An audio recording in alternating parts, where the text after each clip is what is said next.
Hi guys, thank you for joining me today.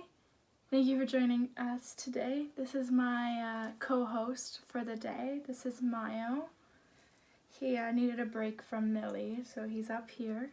I am doing a part 2 to last week's video, which had to do with self-harm and my recovery and just my story in general. What are you doing? Last week's video was long, and I hope you guys watched some of it. I did put some timestamps in the description so that you guys could watch a specific part if that's what you were looking for. I felt as if I was going to talk about it, I wasn't going to give myself a time limit because it's something that not a lot of people talk about, and so if I have the confidence to talk about it, I'm gonna talk about it. I did want to give you guys the option to watch only certain parts so that you guys could still get what you wanted to get out of it without having to watch the whole 40 minutes. So yeah, anyways, I did talk about doing kind of a part 2, which is more of a specific how I got through or how I stopped cutting, because I guess I'm not done my recovery, I'm not done my journey. These are kind of the 10 things I came up with thinking, come on, you're not being a very good co-host right now.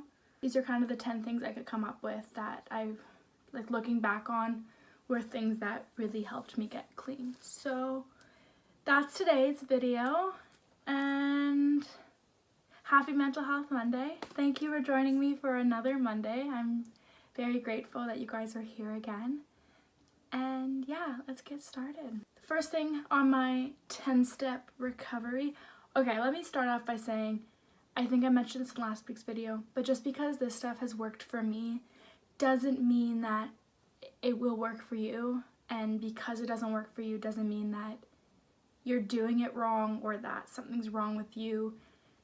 Most of these things are things that generally work for everybody, but maybe my stories or maybe my suggestions or maybe even some of these steps are just things that have worked for me and that I have tried that work for me, but maybe they don't work for you. And I just want to make it clear that everyone's journey is completely different. Everyone's recovery is different, and that's okay. Yeah, right? Number 1, therapy. I don't think I would be where I am today without therapy. I think it's important to mention that as much as I loved my typical therapy of just going in and talking, and it was super helpful, when I started self-harming, I needed a more intense type of therapy, and that was DBT for me, is DBT for me. DBT is short form for dialectical behavior therapy. So that started for me about 2 years ago, I think I started doing that about 2 years ago I started. I connected so quick with my therapist. He just was great. Here's my little piece of advice for you guys. If you guys are really scared of therapy or you guys don't feel comfortable talking to someone, do what I did with Frank and just the first question be, why are you a therapist? What's your story? And I think the truth is if they can't give that to you guys, then they're not the kind of therapist that can really connect with you. And I don't mean that in a rude way. It's just, it's true that if a therapist is going to act like it's all about you, I don't know. I don't think I could do well with that type of a therapist, because I want someone that can relate it back to them or that can talk about their experiences and stuff. That's what makes a therapist a good therapist, is what they can show what they've learned and help you overcome it just like they have. Therapy is awesome. I've always loved therapy. I know some people just find it so iffy. You can't say you're trying something if you're not fully throwing yourself into it. Do you really have to lick yourself right now? Do you have to clean yourself right this second? That is why a lot of people don't like it, is because they're not fully giving themselves up to it. And that's what you've got to do with something like therapy, something that rehab, whatever. You have to be fully in it, or else it's not going to, 1, do a lot, and 2, be enjoyable for anyone. Not that it's ever fully enjoyable, but if you can let yourself be a part of it and be fully in it, it can be quite enjoyable in a way, because you have a connection with someone. You have someone who listens to your problems, helps you with your problems, gives you a safe space, and whoa, find a therapist and a friend and whoever that doesn't try and like diminish what you're going through. And that's the one thing I like about Frank and DBT in general, is it's all about dialects, and it's all about your words and how you're saying things, how you're thinking things, stuff like that. And I just knew that Frank was going to be someone that would help me. When the first problem I had, he responded with, "Yeah, that sounds really hard." And I was like, damn right it does. Thank you. Like, thank you for not making it sound small. If you guys would like a more in-depth video about DBT and my therapy journey, I would love to do that. That would be very fun for me. I would be happy to kind of go into more detail about what DBT has done. Number 2, one thing that Frank would give me when we first started was this like tracking sheet of a few different things. One was urges to cut. One was actually if I had cut or not that day. One was if I had gone to school. My mood in general, like overall mood, anxiety for the day, if I had eaten that day. They were these things that I had to focus on every single day and think about every single day, so by the end of the day I knew how I was doing. I was forced to think about if I was feeling the urge to cut before it became like, or before it kind of tilted over the mountain, the cliff. It also forced me to kind of feel it and understand why I'm feeling that way, what had triggered that feeling, what had triggered that urge, and just sit with it. And I kind of talked about this in another video, but that whole idea of inviting that emotion in, sitting with it, getting to know it, pour it a cup of tea, why is it here, all that stuff, and then politely asking it to leave. And Frank and I actually talked about this in my recent session of like, that gives you the control back, because you have the control over the emotion and you're not making it seem any scarier than it is. You're kind of acting like it's an old friend that you haven't seen in a while, and for good reasons you haven't seen in a while, right? Number 3 is creativity. I know it's cheesy, but I have gotten through my struggles with music. I write a lot. I love writing poetry, short stories, songs, just so many things, letters to myself, letters to people. I love writing. I love it. It's definitely hard when you're in that moment. I've been off center this whole time, haven't I?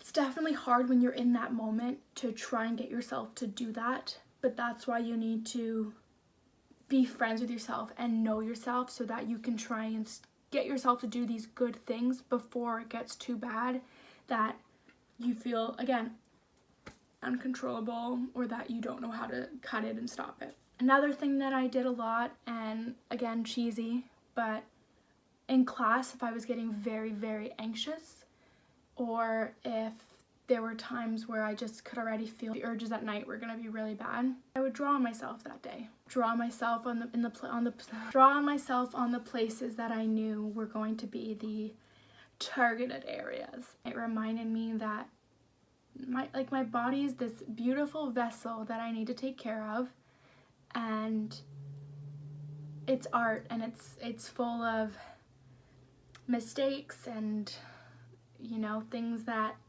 by themselves maybe don't look that beautiful, but when they all come together, it's a masterpiece and it's a work of art. Number 4, have goals.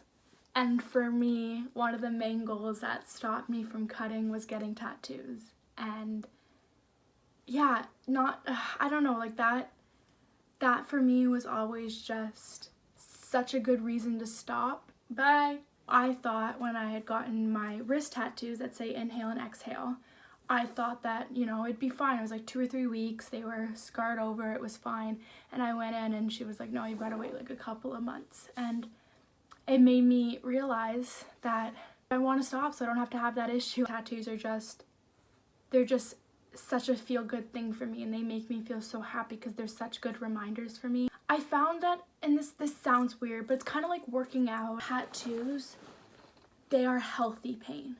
And I think, again, it's kind of like drawing on myself, where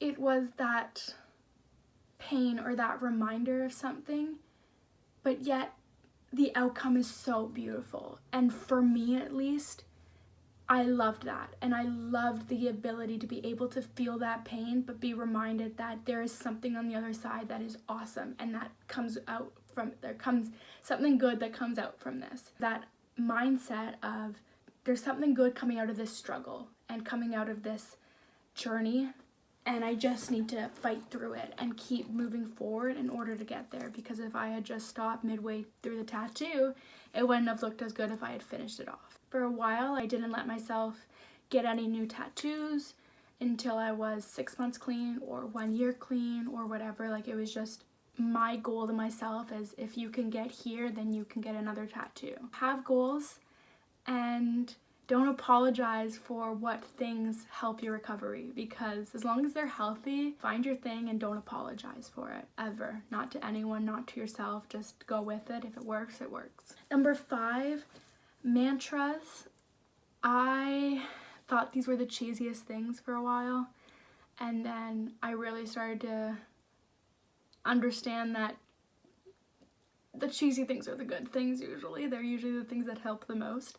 I started to use a lot of mantras, and again, it's all about trying to do these things when you're kind of, well, ideally like at a 2 or 3, like trying to already start those things, but by the time you're at a 7 or 8, it's so hard to do these things. One of my favorite mantras that I used a lot, and especially after the assault, was I'm here, I'm trying, and that is enough. And I think for me, it just felt like every day was, I was dealing with recovery. I was now dealing with the recovery from a very traumatic assault, and I just felt like anything I did wasn't enough. And so for me to try and remind myself every day that I got out of bed, I am at school, I am in the living room, I went pee today, like whatever, that is enough today. Another mantra that I actually have on my desk: today may not be good, but there's something good in every day. And it's just that little reminder I always gave myself of, today might have felt like the end of the world, but something good happened, whether it was somebody held the door for me, or somebody asked me how my day was going, or I didn't fail a test. Maybe I didn't do the greatest, but I didn't fail it, or whatever it was, trying to remind myself that there is a good thing in every day, even if the day itself wasn't good. Which brings me to number 6, gratitude, thankfulness, that stuff. This kind of goes with my today might not be good, but there's something good in every day. Just trying to remind myself what I'm grateful for today, whether that is health, or whether that is that one person who smiled at me today, or that one person that I know I made smile today because I smiled at them.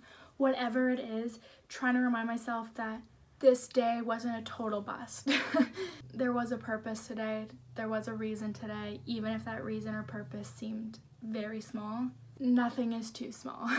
If you're grateful for a person that day, tell them. It feels so good to tell someone when you're grateful for them, and just knowing that you've made them feel better, and for all you know, you could, I make weird noises. They could be having a bad day, and you could be the only one that has reached out that day and let them know that you mean a lot to them. They mean a lot to you. Make or find your safe space. Number 7. This started to become a thing that I worked on with my first therapist.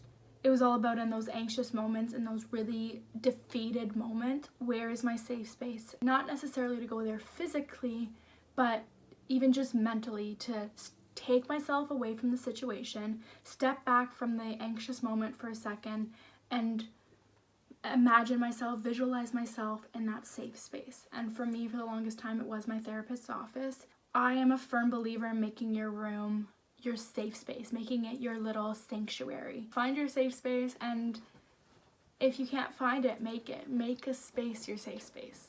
Whether it is real or fake, find what makes you feel happy, what makes you feel warm and cozy inside, and keep it in here. Number 8, reminding myself that I am in control and I have the power. This is my body, this is my home, and nobody nor any thought can take that away from me, and it's not allowed. They are not allowed to take that away from me. The one thing my mom started saying to me, and this is probably going to be my next tattoo, is this isn't bigger than you. You have the power, you have the control, you are in charge, and you are much bigger than anything that comes your way. Any of these really nasty, crappy things that happen to you, the crappy feelings, crappy thoughts, you are bigger than them and you are better than them. Part of that comes with not just saying that you're in control, that you have the power, all that stuff, but also taking it for yourself and making it clear to your emotions and to your thoughts that you are in charge. One of the ways to do that is, I mentioned this before, sitting down and understanding it. The minute you try to deny that thought or feeling or push it away or make it seem like this nasty thing that you don't want to think about, it's like what they tell you about a bully. The more you push and push, the more attention they're going to want to give you. And so the minute you go, hey, what's up? How's it going? And like talk to them like out of the blue, it's not fun for them anymore. And it's like these emotions, it's not fun for them anymore when you actually want to deal with them and actually pay attention to them and bring them front and center instead of them bringing themselves front and center, because they want the power, they want the control. But by doing all these things, you're like, no, you don't have the power, you don't have the control, I do. So sit down, take back the power, take back control, because you have it. It is your kingdom to rule. Don't let someone take that away from you, or something, a thought, a feeling, take that away from you. Number 9, no surprise, self-care, self-love, self-acceptance. I will preach this forever. Make yourself your best friend so that you can stop yourself at a level 5 before you get to the level 10. And knowing and feeling when you're at that level 5, that all comes from self-care and getting to know yourself and getting to know you internally, not just, your body. And that's a weird bug. Work on self-care every single day, and not just at night, not just when you need it, but just every day.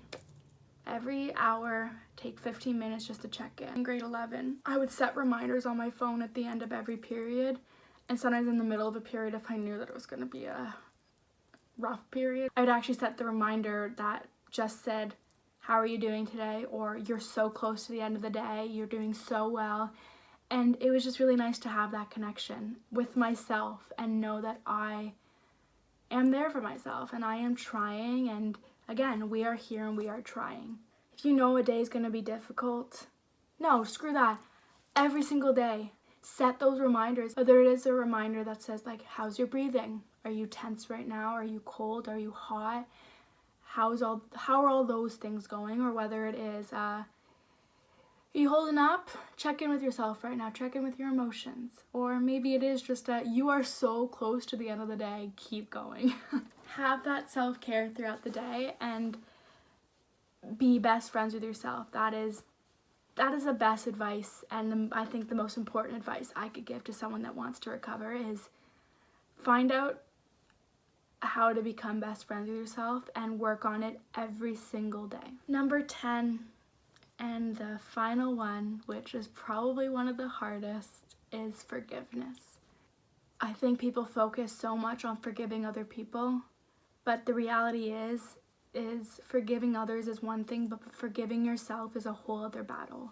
I am still working on it, but I will definitely say that if you can learn how to forgive yourself for these things that you've done to yourself, or these things you've let happen to yourself, the assaults, the bullies, the bad relationships, whatever, if you can forgive yourself and understand that not everything is in your control, you will find yourself recovering a lot quicker.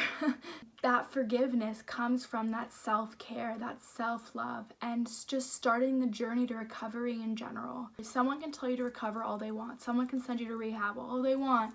But at the end of the day, if you're not fully in it, if you're not fully ready for it, it's not going to happen. And it's the same thing with forgiveness. Like, if you're not fully throwing yourself into your recovery, that pretty much means that you aren't forgiving yourself for whatever it is that you need. It's definitely the one that I think takes the longest for a lot of people, is learning how to forgive yourself and forgive your thoughts, forgive your emotions, but also understand that there are things that you don't have to forgive yourself for, because one, you don't have to apologize for it, and two, it was never your fault in the first place. Practice kindness, practice respect, practice compassion, just practice love and self-confidence, self-reassurance. Be the best possible version of yourself for yourself, because you deserve to get better. And I got emotional about this last week, but you deserve to get better. You deserve recovery, and you deserve to be loved by not just everyone, but yourself especially. You deserve to love yourself, and you deserve to appreciate and accept your struggles. Those are kind of my 10 steps to recovery, my 10 steps to getting better. It's a journey, like I said. Even a year and a half later, I still struggle some days. The other day, I kind of had a little bit of a moment. Especially right now, be kind with yourself right now, because it's understandable that you might want to have these thoughts. And know that with everything going on, it's not going to stop the pain, unfortunately. It's not going to fix what's going on if you relapse or if you... whatever. I am here, and you are here, and we are trying, and that is way more than enough. Always feel free to message me and DM me. I hope this helped in some way. Make every day, especially now when you have the time, make every day about you and your relationship with yourself. You deserve to start that journey. You are worthy of starting that journey. And I am damn sure that you have the courage, the power, and the strength to start that journey and get through it. Okay. Thank you for joining me for Mental Health Monday. And for all the people that did watch last week's video, whether it was all of it or most of it or some of it, thank you. It was nerve-wracking. Sending love and hugs and all the positive vibes. All of them. We'll see you guys soon.